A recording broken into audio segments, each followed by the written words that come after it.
Hello. Last lecture में अपन ने bogus compound के बारे में डिस्कस किया था कि बोगस कंपाउंड क्या होते हैं, और सीमेंट के कॉन्स्टिट्यूएंट के बारे में पढ़ा था कि सीमेंट के कॉन्स्टिट्यूएंट कौन कौन से होते हैं। तो ये सारा अपन ने डिस्कस किया था। तो बोगस कंपाउंड के बाद आज अपन डिस्कस कर रहे हैं हाइड्रेशन ऑफ सीमेंट, कि सीमेंट का हाइड्रेशन कैसे होता है। तो जब भी अपन क्या होता है कि सीमेंट के साथ वाटर ऐड करते हैं तो कुछ उसमें क्या होती है, केमिकल रिएक्शन होती हैं। ठीक है, तो उस तरीके केमिकल रिएक्शन के कारण कुछ जो है वो हीट निकलती है। तो हीट निकलने एक्सोथर्मिक रिएक्शन होती हैं, तो वो एक तरह से सीमेंट का हाइड्रेशन होता है। ठीक है ना। तो मैं कह देता हूँ, तो कुछ पॉइंट्स है अपन उनको डिस्कस करते हुए थोड़ा बहुत समझते हुए चलेंगे। ठीक है ना। लास्ट में अपन ने C3S C2S और इनके बारे में डिस्कस किया था कि ये क्या होते हैं, बोगस कंपाउंड होते हैं। तो मैंने सारे पॉइंट्स आपको डिस्कस भी करवाए थे। तो आज हम देखते हैं hydration of cement. Hydration of cement के बारे में मैं इसमें बताता हूँ कि chemical reaction of cement with water to produce CSS gel. मतलब जब भी अपन कोई सीमेंट में अपन वाटर ऐड करते हैं तो क्या होता है कि सीमेंट में एक तरह से CSH जेल बनता है। तो CSH जेल मतलब CSH जेल आपको लग रहा है, तो यहाँ पे देखो C हो गया, S हो गया और H हो गया। H को अपन छोड़ के बाकी देखें तो यहाँ पे ये क्या होता है, ये एक तरह से कैल्शियम का पार्ट होता है और ये सिलिकेट का पार्ट होता है। कैल्शियम और सिलिकेट आपस में बॉन्डिंग करते एक जेल बनाते हैं। ठीक है ना। ये क्या होता है, हाईली एक्सोथर्मिक होता है। मतलब जब भी ये बॉन्ड बनेगा तो एक तरह से उसमें ऊष्मा उत्सर्जन होगी, है ना। इसीलिए अपन कह सकते हैं ये हाईली एक्सोथर्मिक होता है। ओनली C3S एंड C2S जो है वो क्या होते हैं, जो C3S कंपाउंड होता है, बोगस कंपाउंड C3S एंड जो C2S होता है, वही जब आपस में दोनों रिएक्ट करते हैं तभी ये CSH जेल बनता है। ठीक है ना। उसी के कारण ही CH जेल बनता है। तो क्या होता है इसमें, ये कैल्शियम सिलिकेट हाइड्रेट प्रोड्यूस करता है जब भी ये दोनों आपस में रिएक्शन करते हैं। ठीक है ना। जो क्या होता है, मेनली किसका रेस्पॉन्सिबल होता है, स्ट्रेंथ का। मतलब एक तरह से जब भी अपन C3S और C2S है, जब भी ये रिएक्ट करते हैं वाटर के साथ, तो एक तरह से ये CSH जेल बनता है। मतलब जिसे कहते हैं कैल्शियम सिलिकेट हाइड्रेटेड जेल। ठीक है ना। तो ये बनता है जिसके कारण क्या होता है, ये मतलब अपने को स्ट्रेंथ प्रोड्यूस कराता है। मतलब स्ट्रेंथ का रेस्पॉन्सिबल होता है CSH जेल। ठीक है, आई बात समझ। और इसमें हीट भी हाई हीट भी जनरेट होती है। ठीक है। उसके बाद along with CSH gel CaOH2 is also found as by product. और मतलब क्या होता है, इसके साथ एक और प्रोडक्ट बनता है जिसे अपन CaOH2 कहते हैं, कैल्शियम हाइड्रोक्साइड। आई बात समझ में। मतलब CSH जेल तो बनता ही बनता है, उसके साथ एक और साथ में प्रोडक्ट भी बनते हैं कुछ। तो उसमें से एक कैल्शियम हाइड्रोक्साइड प्रोडक्ट भी बनता है। तो कैल्शियम हाइड्रोक्साइड जो उसका मेन पर्पज़ क्या है उसके बारे में अपन देखते हैं। तो CaOH2 is undesirable product because it was sulphate attack. मतलब जो मैं ये कह रहा हूँ, जो आपको ये दिखाई दे रहा है CaOH2 जो है वो क्या एक तरह से अनडिज़ायरेबल प्रोडक्ट है, जो क्या करता है अपने को सल्फेट अटैक को, ये इसका कारण होता है। मतलब जब भी सल्फेट को अटैक होता है तो अपन कह सकते हैं इसमें CaOH2 बना है, अनडिज़ायरेबल प्रोडक्ट है जो बना है, जिसके कारण सल्फेट अटैक होता है। ठीक है। C2S gives better cementing producing product that C3S as it produces more gel and less CaOH2। जब भी अपन कहते हैं कि जो C2S है वो क्या है, एक बेटर सीमेंटिंग प्रोडक्ट है। ठीक है ना। ये C2S बेटर सीमेंटिंग प्रोडक्ट देता है किसके कंपैरिजन में, C3S के कंपैरिजन में। ठीक है। और C3S जो है वो क्या है, मोर जेल प्रोड्यूस करता है। मतलब जो ज़्यादा जेल प्रोड्यूस करने वाला कंपोनेंट क्या है, C3S। आई बात समझ में। तो अपन को पूछ ले कोई कि मतलब जो बेटर सीमेंटिंग प्रॉपर्टी है वो किसकी रहती है, तो वो C2S की। ठीक है ना। और जो ज़्यादा जेल प्रोड्यूस करता है वो कौन होता है, C3S। ठीक है, आई बात समझ में। और क्या होता है, hydration of cement depend on. ठीक है। जब भी मतलब C2S और C3S दोनों ऐसे प्रोडक्ट है, उसमें क्या होता है कि जो भी अपन जैसे कि बेटर सीमेंटिंग प्रोडक्ट देता है C2S, और C3S जो होता है मोर जेल प्रोड्यूस करता है, ठीक है ना, और लेस CuH2 प्रोड्यूस करता है, ठीक है, आई बात समझ में। नेक्स्ट आता है hydration of cement depend on. Hydration of cement जो होता है वो किस पे डिपेंड होता है, वो कुछ बता देते हैं। एक तो होता है इंग्रेडिएंट्स, है ना, एक पार्ट होता है, फर्स्ट है इंग्रेडिएंट्स, सेकंड होता है फाइनेंस। फाइनेंस जो होता है, किसी भी अपन पार्टिकल्स की फाइनेंस जितनी बढ़ाएंगे तो उसका सरफेस एरिया जो है वो इंक्रीज़ करेगा। कैसे? जैसे कि मैं कह देता हूँ ये एक पार्टिकल है, इसका सरफेस एरिया जो स्पेसिफिक सरफेस एरिया है ये 4 और इसका स्पेसिफिक सरफेस एरिया है ना, और जब मैं थोड़ा इसको और फाइन करूँगा या इनको और टुकड़ों में मैं डिवाइड कर दूँगा और पार्ट्स, तो इस छोटे छोटे पार्ट्स में डिवाइड कर दिया मैंने, ठीक है ना, तो इनका जो स्पेसिफिक सरफेस एरिया है वो और बढ़ जाएगा इसके कंपैरिजन में, और इसका स्पेसिफिक सरफेस एरिया बढ़ जाएगा, ठीक है ना। जितना सरफेस एरिया इंक्रीज होगा उतना ही रेट ऑफ रिएक्शन इंक्रीज होगी, यानी कि जितना सरफेस एरिया होगा तो रिएक्शन की रेट इतनी ही इंक्रीज होगी, आई बात समझ। इसीलिए अपन जब भी फाइनेंस इंक्रीज़ करते हैं किसी भी सीमेंट की, जब भी अपन फाइनेंस इंक्रीज़ करेंगे तो सरफेस एरिया इंक्रीज़ होगा और उसकी रेट ऑफ रिएक्शन जो है वो उतनी ही इंक्रीज़ हो जाएगी, ठीक है, यानी कि हाइड्रेशन ऑफ सीमेंट है वो उतना ही बढ़ जाएगा। नेक्स्ट है टेम्परेचर। जब भी अपन टेम्परेचर इंक्रीज़ करते हैं, मतलब टेम्परेचर जैसे इंक्रीज़ करेंगे तो उनकी रिएक्शन जो होगी वो उनकी रिएक्शन के रेट में ज़्यादा इंक्रीमेंट होगा, आई बात समझ में। जब भी अपन नॉर्मल टेम्परेचर पे अपन दूध गर्म करते हैं तो वो धीरे धीरे गर्म होता है, जब अपन टेम्परेचर ज़्यादा तेज़ करते हैं तो ज़्यादा गर्म होता है, ज़्यादा वो बॉइलिंग पॉइंट पे आ जाता है और बॉयल होने लग जाता है, ठीक है। तो इस तरीके से कह सकते हैं टेम्परेचर जितना ज़्यादा बढ़ेगा तो रेट ऑफ रिएक्शन वैसे ही उसके साथ इंक्रीज हो जाएगी, ठीक है, यहाँ तक क्लियर है। तो ये अपना हाइड्रेशन ऑफ सीमेंट था। नेक्स्ट अपन देखते हैं,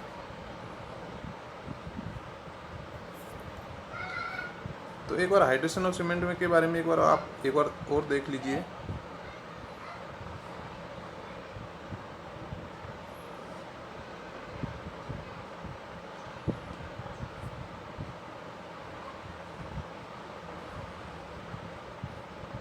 देखो हाइड्रेशन ऑफ सीमेंट में क्या होता है, कुछ ऑर्डर होते हैं, तो वो ऑर्डर देखिए। जब भी order of heat of hydration, मतलब जैसे कि जो बोगस कंपाउंड है उनमें से हीट ऑफ हाइड्रेशन में कौन सा ज़्यादा होता है और कौन सा कम हीट ऑफ हाइड्रेशन प्रोड्यूस करता है। तो सबसे ज़्यादा जो है हीट ऑफ हाइड्रेशन C3A जो बोगस कंपाउंड है वो ज़्यादा हीट प्रोड्यूस करता है, वो 865 किलोजूल प्रोड्यूस करता है, ठीक है।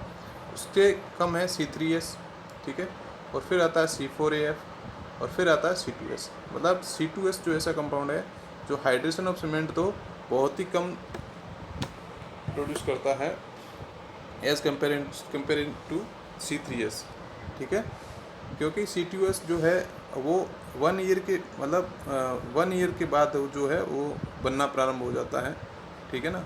इसमें कम से कम 2 से 3 वीक लगता है C3S बनने में। तो इसलिए जो मतलब लॉन्ग टर्म जैसे कि मास कॉन्क्रीटिंग होते हैं तो उसमें C2S ज़्यादा रखा जाता है, क्योंकि हाइड्रोजन ऑफ सीमेंट है वो कम हो, आई बात समझ में, इसमें हीट जो है वो इतनी ज़्यादा प्रोड्यूस ना हो। नेक्स्ट आता है order of rate of hydration. एक तो होता है हीट ऑफ हाइड्रेशन और रेट ऑफ हाइड्रेशन, दोनों में डिफरेंस यही है कि मतलब कि उसमें की रिएक्शन जो होती है वो एक पर्टिकुलर टाइम में किसकी तेज़ होती है। ये तो टोटल टाइम में ले लेते हैं, हीट ऑफ हाइड्रेशन जो है ये टोटल टाइम में ले लेते हैं, मतलब इतने टाइम ड्यूरेशन में किसकी हीट ज़्यादा निकलेगी। बट मैं कहता हूँ एक पर्टिकुलर टाइम जो ले लेते हैं उस पर्टिकुलर टाइम में, है ना, उस पर्टिकुलर टाइम में अपन पर्टिकुलर जो बोगस कंपाउंड होते हैं उनकी rate of hydration upon calculate करते हैं तो वो किसकी ज़्यादा होती है, आई बात समझ में, यानी कि स्पीड ऑफ रिएक्शन किसकी ज़्यादा है। और इसमें देखें तो टोटल अमाउंट ऑफ हीट किसका ज़्यादा है, मतलब जो प्रोड्यूस हो रहा है, ठीक है। इसमें अपन 1 ग्राम में अपन कैलकुलेट करते हैं कि हाँ इसमें अमाउंट ऑफ हीट प्रोड्यूस हो रहा है एक 1 ग्राम कंपाउंड में किसकी ज़्यादा है, लेकिन अपन इसमें रिएक्शन कैलकुलेट करते हैं कि रिएक्शन किसकी ज़्यादा हो रही है ना, रेट ऑफ हाइड्रेशन किसका ज़्यादा निकल रहा है, वो भी एक पर सेकेंड में या फिर पर मिनट में अपन जो भी एक डिसाइड कर लेते हैं ना, पर सेकेंड में अपन मान लेते हैं, तो उसके अकॉर्डिंग देखें तो order of rate of hydration होता है वो C4AF का सबसे ज़्यादा होता है, उसके बाद C3A, उसके बाद C3S और उसके बाद C2S, ठीक है ना। तो इस तरीके से ये बोगस कंपाउंड है, उनका rate of hydration order of rate of hydration है। और ऑर्डर ऑफ स्ट्रेंथ देखें तो सबसे ज़्यादा किसकी है, C3S की, मतलब C3S जो बोगस कंपाउंड है उसकी स्ट्रेंथ सबसे ज़्यादा होती है, उसके बाद C2S की, उसके बाद C3A की, उसके बाद C4AF की, ठीक है। इस तरीके से स्ट्रेंथ का ऑर्डर है। लेकिन अपन कहते हैं कि कोई भी जब सीमेंट होता है तो उसमें टोटल जो हीट ऑफ हाइड्रेशन कितना पानी मिला है तब जाके उसका टोटल हीट ऑफ हाइड्रेशन होता है, तो वो उसकी वाटर रिक्वायरमेंट के अकॉर्डिंग है। जैसे अपन कितना वाटर मिलाएंगे तब उसका कंप्लीट हीट ऑफ हाइड्रेशन हो जाएगा। तो मैं कहता हूँ कि 23% जो है वो उसमें अगर अपन वाटर मिलाते हैं सीमेंट में, है ना, तो उसकी total complete heat of hydration हो जाता है। कंप्लीट हीट ऑफ हाइड्रेशन जो सीमेंट का है वो कितने परसेंट पे वाटर मिलाते हैं तब हो जाता है 23%, ठीक है। और अगर मैं कहता हूँ कि 15% अपन उसमें ज़्यादा क्यों मिलाते हैं, क्योंकि जब भी वाटर में वाटर इवेपोरेट हो जाता है तो उसकी स्ट्रेंथ जो है वैसी की वैसी बनी रहे, इसलिए अपन जो है 15% जो वाटर है वो जेल जो है ज़्यादा बने, इसके लिए अपन 15% वाटर ज़्यादा ऐड करते हैं। तो इसलिए अपन कह सकते हैं जो मिनिमम वाटर है जो कंप्लीट रिएक्शन के लिए वो अपन 38% वाटर लेके चलते हैं, ठीक है। वाटर सीमेंट रेशियो जो है वो अपन 38% से कम नहीं लेंगे, थोड़ा ज़्यादा भले लेंगे लेकिन इससे कम नहीं लेंगे, ठीक है। क्योंकि अगर स्ट्रक्चर अपन बनाते हैं तो उसमें वाटर इवेपोरेट के कारण जो कुछ श्रिंकेज आ जाते हैं जिससे उसकी सीमेंट की जो है स्ट्रेंथ जो है वो कम हो जाती है। आई बात समझ में? इसलिए अपन जो मिनिमम वाटर है वो 38% लेते हैं, ठीक है। आई बात समझ, इससे कम नहीं होगी। लेकिन अपने को एग्ज़ाम पॉइंट ऑफ व्यू से पूछे कि टोटल हीट ऑफ हाइड्रेशन कब हो जाता है कंप्लीट, वो 23% पर कंप्लीट हो जाता है, ठीक है। आई बात समझ में? नेक्स्ट अपन चलते हैं सल्फेट अटैक। ये सल्फेट अटैक क्या होता है?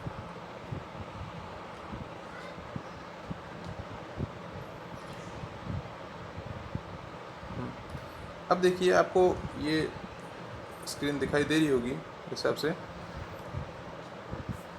तो सल्फेट अटैक क्या होता है कि जब भी मैं कहता हूँ ट्राई कैल्शियम एल्यूमिनेट होता है, वो जब उसका हाइड्रेशन हो रहा होता है तो वो क्या बनाता है,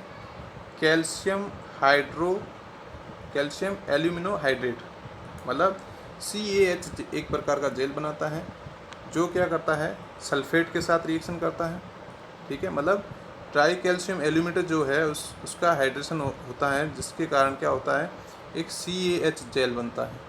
CaH जेल जो है वो सल्फेट के साथ रिएक्शन करके कैल्शियम सल्फो एल्यूमिनेट्स जो जेल बनाता है, जिसका जो वॉल्यूम है वो इनिशियल वॉल्यूम से 227% इंक्रीज हो जाता है।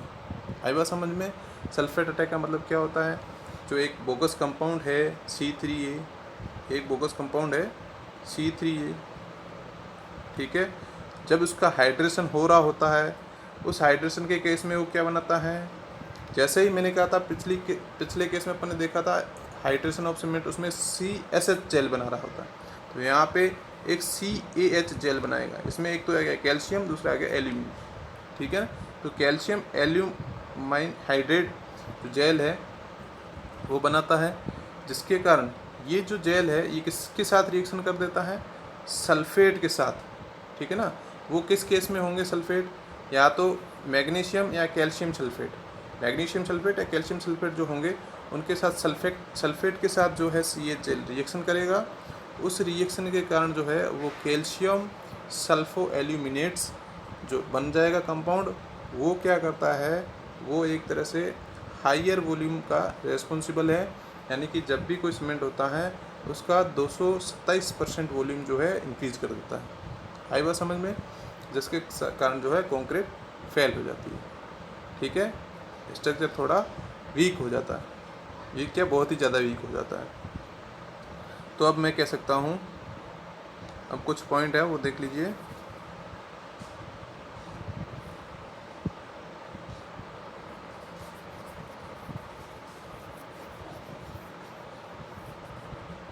अब देखिए, solid sulphate does not affect severely. जो सॉलिड सल्फेट होता है वो ज़्यादा अफेक्ट नहीं करता है। वाटर सल्फेट जो होता है too fatal as it reacts with gel and the volume of cement paste increase in concrete और मोर्टार। ठीक है, जो सॉलिड सल्फेट होता है वो ज़्यादा इतना अफेक्ट नहीं करता है, ठीक है ना। जबकि वाटर सल्फेट होता है वो रिएक्ट करता है जेल के साथ एंड वो जो वॉल्यूम है वो सीमेंट का वो इंक्रीज कर देता है, ठीक है ना। तो और क्या होता है, ये जो प्रोडक्ट हैं जो कैल्शियम सल्फो एल्यूमिनेट है वो वॉल्यूम करता है 227% इंक्रीज कर देता है, जिसके कारण क्या होता है, एक्सपेंशन होता है और एक्सटेंसिव क्रैकिंग आती है। मतलब वॉल्यूम करेगा तो ये देखो ये क्रैकिंग आ जाएगी इसमें, है ना, क्रैकिंग आ जाएगी। और loss of bond between cement paste and aggregate. जब भी ये वॉल्यूम इंक्रीज करेगा तो ये मतलब एग्रीगेट है और इसके साथ में जुड़ा हुआ पेस्ट जो है उसके साथ क्या होगा, जो बॉन्डिंग होगी इन दोनों के बीच, एग्रीगेट और पेस्ट के जो बीच जो बॉन्डिंग होगी उसमें क्या होगा, वीकनेस आएगी। तो ये आपस में अलग अलग हो जाएंगे, एग्रीगेट और जो पेस्ट है वो, ठीक है। नेक्स्ट है जिप्सम कैल्शियम। जिप्सम जो कैल्शियम सल्फेट है has to be control up to 3%। और जिप्सम जो है वो अपन कैल्शियम सल्फेट जो है वो कितना ऐड करते हैं, 3%। इससे अपन ज़्यादा ऐड नहीं करते। क्यों? क्योंकि अगर 3% अपन कैल्शियम सल्फेट ऐड कर देंगे तो क्या होगा, कैल्शियम सल्फो एल्यूमिनेट बन जाएगा जो हाई वॉल्यूम के लिए रेस्पॉन्सिबल होगा, जिसके कारण क्या होगा, जो सीमेंट है वो फेल हो जाएगा। कंक्रीट या सीमेंट जो भी होगा, मोर्टार होगा, वो फेल हो सकता है। इसलिए जिप्सम जो जब भी अपन सीमेंट मैन्युफैक्चरिंग करते हैं तो उसमें ऐड करते हैं तो वो 3% से ज़्यादा, 2 से 3% के बीच में ही अपन उसको रखते हैं, उससे ज़्यादा अपन ऐड नहीं करते हैं। ये कैल्शियम सल्फेट क्यों ऐड करते हैं, क्योंकि उसकी सेटिंग टाइम जो है वो इंक्रीज कर सके और उसको अपन ईजीली जो है उसको काम में ले सकते हैं। नहीं तो जल्दी सेट हो जाएगा तो काम ही नहीं करेगा सीमेंट, ठीक है। अब नेक्स्ट अपन देखते हैं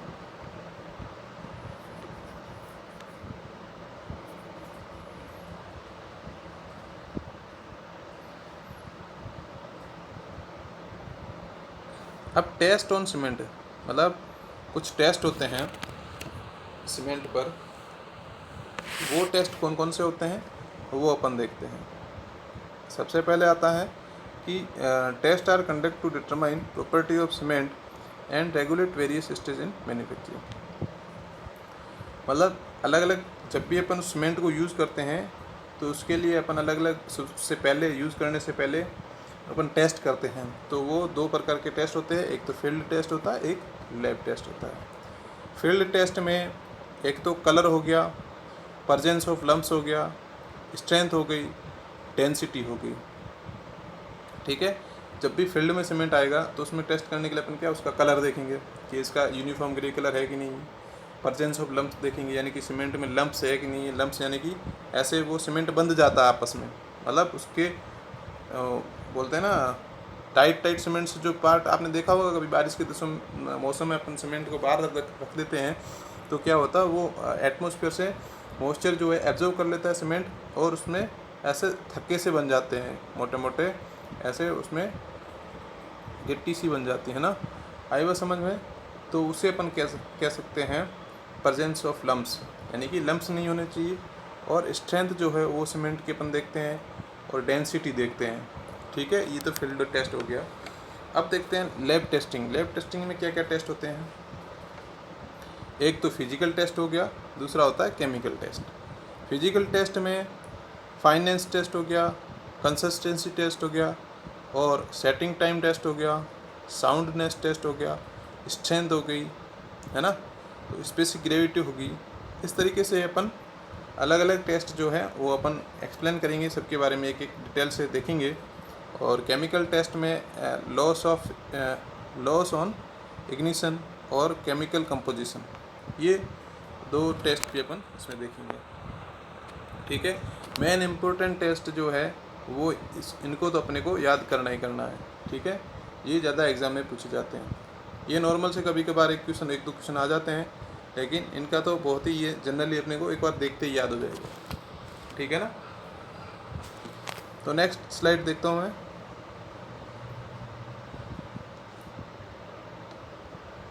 अब आते हैं फील्ड टेस्ट में।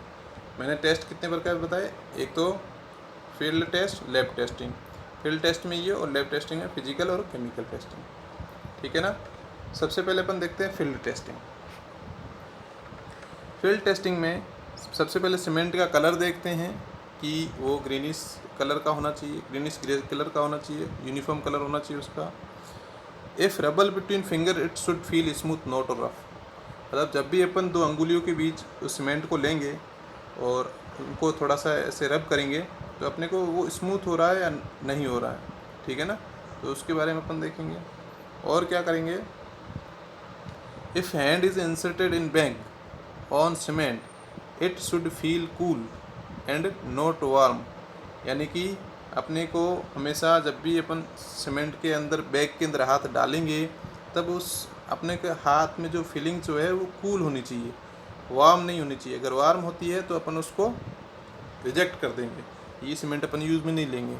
अगर और क्या है, फिंगर टेस्टिंग से करेंगे, अगर फील स्मूथ आता है सीमेंट पे तो अपन वो ले लेंगे, यूज़ करेंगे। रफ होगा तो इसको यूज़ नहीं करेंगे।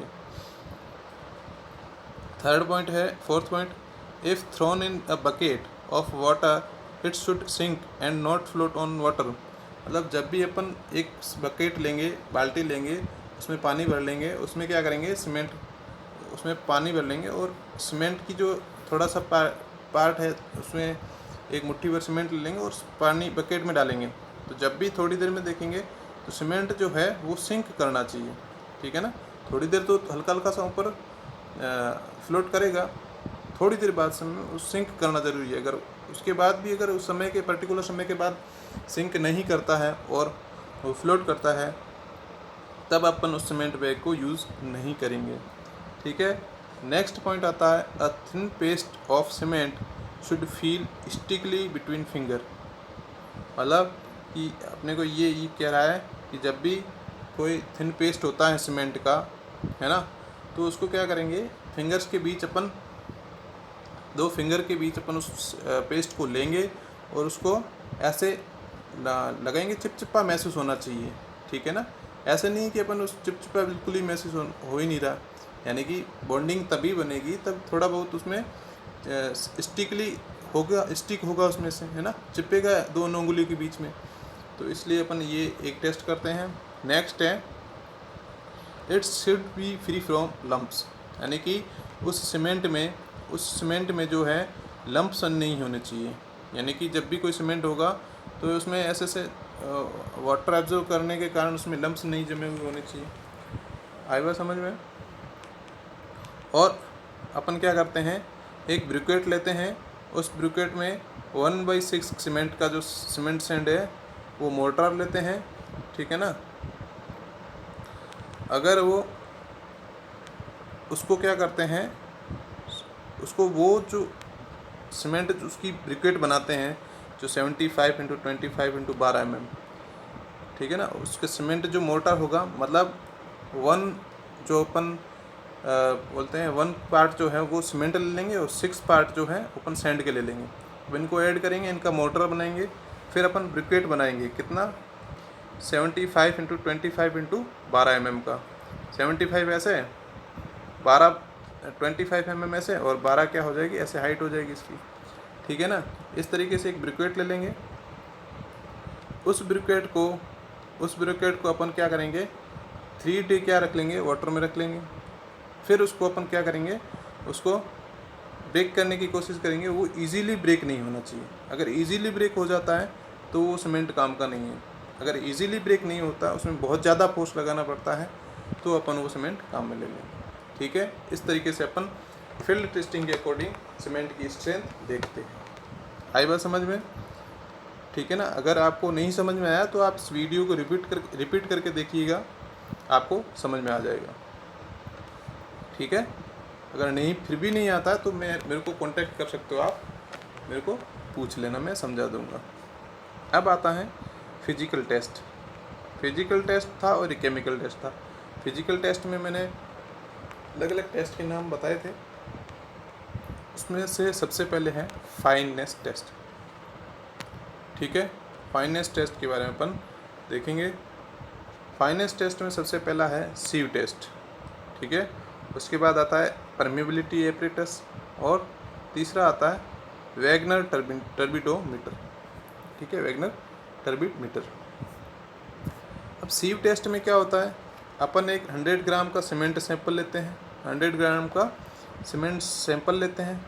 उस 100 ग्राम सैंपल को 90 माइक्रोन जो सीव होती है उस पर अपन क्या रख देते हैं, 100 ग्राम सैंपल को सीमेंट सैंपल रख देते हैं। फिर उसको 15 मिनट तक उसको सेक करते हैं, हिलाते हैं। ठीक है ना, तो क्या होगा, कुछ सीमेंट जो है वो पास हो जाएगा। ठीक है, कुछ सीमेंट जो है उस 90 माइक्रोन की सीव के ऊपर रह जाएगा। यानी कि जो मतलब ओपीसी के लिए है वो जो है 10% सीमेंट रहना ज़रूरी है। ठीक है, आई बात समझ में, उससे कम भले रहें पर ज़्यादा नहीं रहना चाहिए। 10% से ज़्यादा अगर रहता है सीमेंट इसमें रिटेन होता है, मतलब इस सीयू पर बच जाता है 10% से ज़्यादा, तो अपन वो सीमेंट यूज़ नहीं लेंगे। अगर उससे 10% या 10% से कम अगर बच जाता है वो अपन सीमेंट यूज़ लेते हैं। तो ओपीसी के लिए 10% एक वैल्यू फिक्स कर रखी है कि ओपीसी सीमेंट के लिए इतना होना चाहिए। और अगर रैपिड हार्डनिंग सीमेंट अगर यूज़ करें तो उसके लिए 5% बताया गया है कि 5% रिटेन होना चाहिए, उससे ज़्यादा नहीं होना चाहिए। ठीक है, इस तरीके से अपन सीव टेस्ट करते हैं। अब आते हैं नेक्स्ट एयर परमिबिलिटी एपरेटस। यानी कि एयर परमिबिलिटी एपरेटस क्या होता है बता देता हूँ इसके बारे में।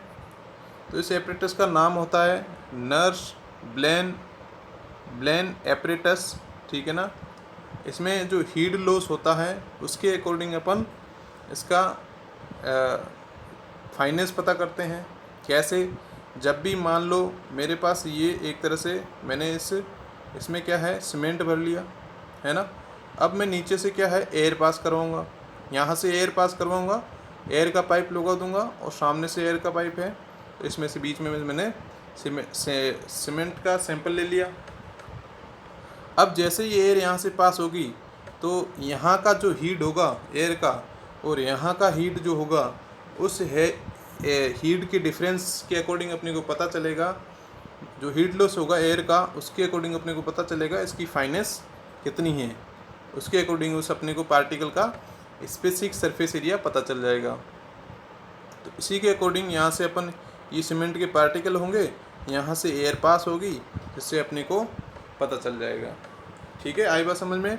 तो सीमेंट जो होता है अगर ओपीसी है तो उसमें 225 मीटर स्क्वायर पर केजी स्पेसिफिक सरफेस एरिया होगा, है ना। अगर ओपीसी सीमेंट है, ऑर्डिनरी पोर्टलैंड सीमेंट बोलते हैं जैसे, तो 225 मीटर स्क्वायर पर केजी होगा। अगर उसको सेंटीमीटर पर ग्राम में लिखें तो 2250 सेंटीमीटर स्क्वायर पर ग्राम ओपीसी के लिए स्पेसिफिक सरफेस एरिया होगा, है ना, एयर परमेबिलिटी टेस्ट में। और रैपिड हार्डनिंग सीमेंट जो होगा उसके लिए 325 मीटर स्क्वायर पर केजी स्पेसिफिक सरफेस एरिया होगा। ये पर केजी में है, अगर ब्रैकेट में लिखा हुआ है वो सेंटीमीटर स्क्वायर पर ग्राम में है, तो आरएचसी के लिए कितना होगा, 3250 सेंटीमीटर स्क्वायर पर ग्राम। ये वैल्यू आपको याद रखनी है। ठीक है, बाकी प्रोसेस है वो थ्योरी में आप कहीं पे भी देख के पढ़ सकते हो, बुक में लिखा पड़ा होगा, तो उसको आपको प्रोसेस को याद करना है। मैंने जैसा बताया वैसा ही आपको एग्ज़ाम में लिखना है, तो वही आपके लिए सही रहेगा। और वीडियो को रिवाइज़ कर लेना तो आपको याद आ जाएगा जल्दी, और वही इसी को आप लैंग्वेज में लिख लोगे तो आपकी थ्योरी बन जाएगी। ठीक है, नेक्स्ट आता है वैगनर टर्बिडोमीटर। यानी कि ये इतना ज़्यादा यूज़ में नहीं लेते हैं, लेकिन अपन ये 2 टेस्ट ही ध्यान में रखते हैं, लेकिन फिर भी आपको पढ़ा लेते हैं। A tank filled kerosene and cement particles are allowed to fall, है ना। और turbidity is measured which gives idea about specific surface area.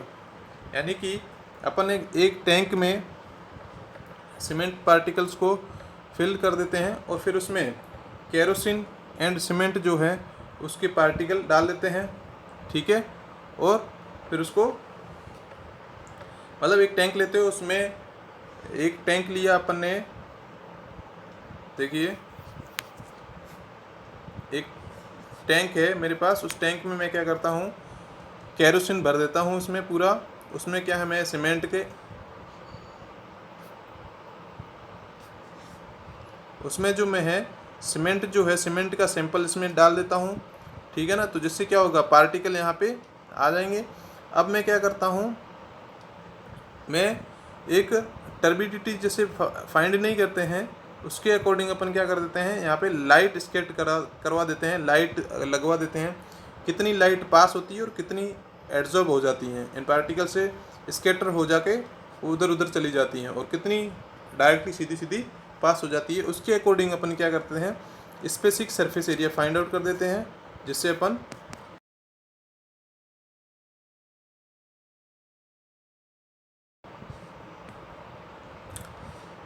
Next अपना है कंसिस्टेंसी टेस्ट। अब ये कंसिस्टेंसी टेस्ट एक ऐसा टेस्ट है जो एक मतलब अपन कह सकते हैं पूरा बेस है सबका, सारे टेस्ट का एक बेस टेस्ट है, जिसकी वैल्यू के बेसिस पे अपन अलग अलग टेस्ट करते हैं। तो इसको अच्छे से ध्यान से देखिएगा।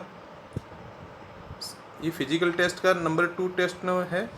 इसमें देखिए ये है कंसिस्टेंसी टेस्ट, ठीक है। कंसिस्टेंसी टेस्ट में क्या होता है कि अपन एक क्या लेते हैं,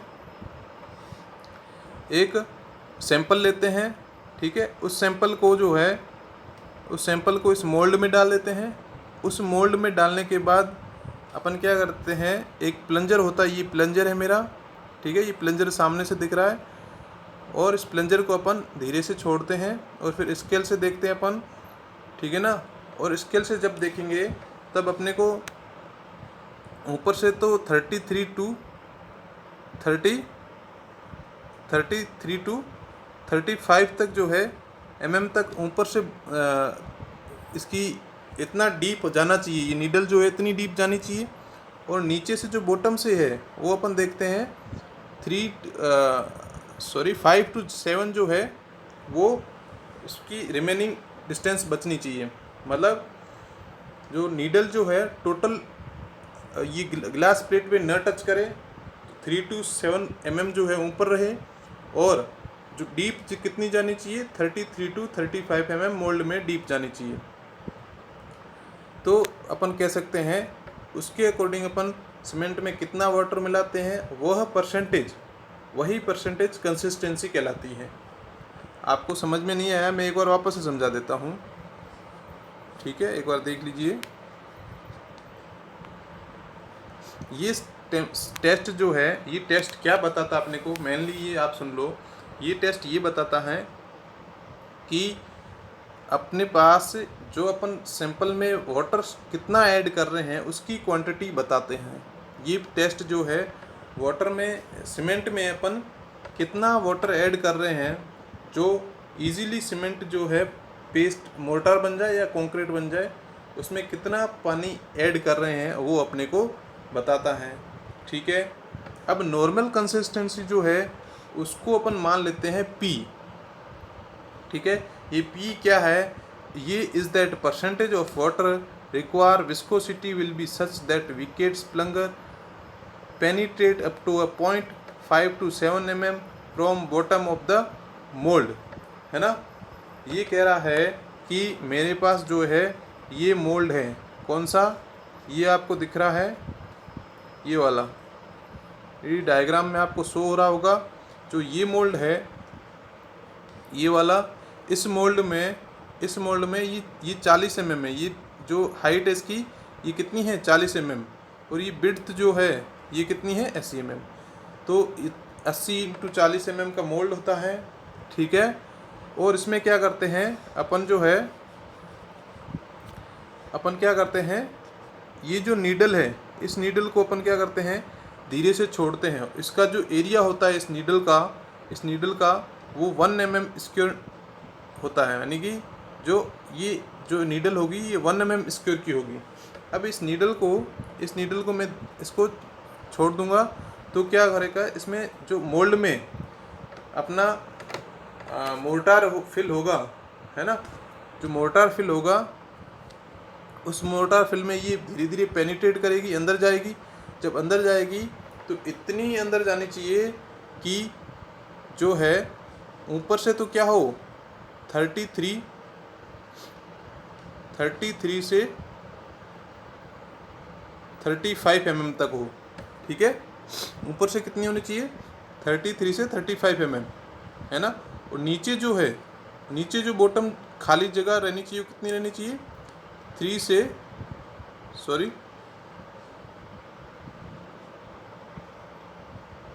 5 से 7%, 5 से 7 mm।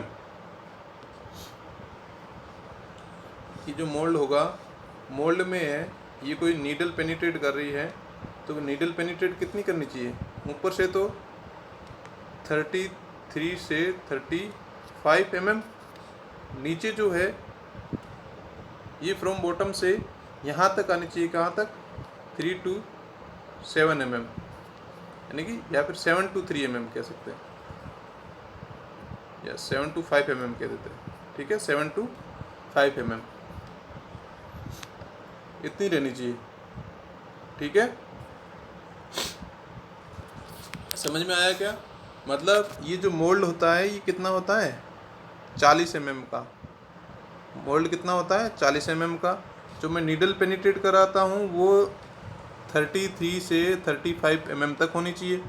नीचे जो जगह जो बचनी चाहिए वो कितनी होनी चाहिए, ये जो स्पेस जो बचना चाहिए कितना होना चाहिए, ये होना चाहिए 5 से 7 mm, ठीक है। तो अब इतना तो समझ में आ गया। अब वापस से देखो, आप ये एक बार आप डायग्राम देख लो अच्छे से।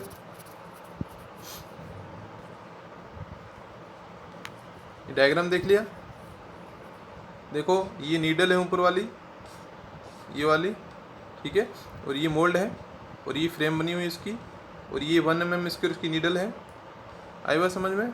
और ये कांच की स्लेट है, और ये सामने से ऐसा दिखता है, ठीक है, सामने से ऐसा 60 mm 40 mm, तो अपने को पता चल जाता है कितना अंदर गया है, पेनिट्रेट कितना अंदर हुआ है, ठीक है। और ये इसका प्लंजर है, ठीक है, 10 into डाई ऑफ नीडल, और इसकी प्लंजर की जो हाइट होती है वो कितनी होती है, 50 mm, ठीक है, आई बात समझ में।